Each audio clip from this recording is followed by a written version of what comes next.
pursue what is meaningful, not what is expedient. You write in the book, there is no faith and no courage and no sacrifice in doing what is expedient. What do you say to those viewers that don't pursue their dreams and are locked in their careers because they are too afraid to take risks and pursue something meaningful? Well, the first thing I would say is, well, you should be afraid of taking risks and pursuing something meaningful. But you should be more afraid of staying where you are if it's making you miserable. It's like the first thing you want to do is dispense with the idea that you get to have any permanent security outside of your ability to contend and adapt. It's the same issue with children.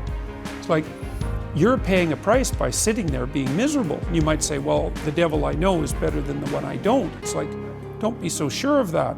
The clock is ticking. Yeah, and if you're miserable in your job now and you change nothing, in 5 years you'll be much more miserable and you'll be a lot older.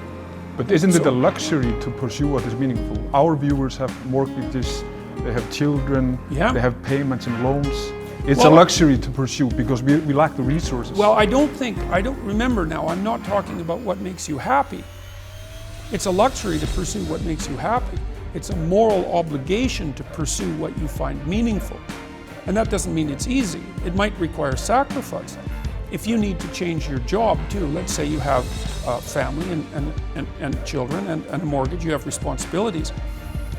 You've already picked up those responsibilities. You don't just get to walk away scot-free and say, well, I don't like my job, I quit. That's no strategy. But what you might have to do is you think, well, this job is killing my soul. All right, so what do I have to do about that? Well, I have to look for another job. Well, no one wants to hire me. It's like, okay, maybe you need to educate yourself more. Maybe you need to update your curriculum vitae, your resume. Maybe you need to overcome your fear of being interviewed. Maybe you need to sharpen your social skills. Like, you have to think about these things strategically. If you're going to switch careers, you have to do it like an intelligent, responsible person. That might take you a couple of years of effort to do properly. When you say pursue something meaningful, is it important to have a vocation? I think it's more important to have an ethos, an ethic. So I have a program, for example, called the Future Authoring Program, which is a writing program that enables people to develop a vision for their life and then to develop a strategy.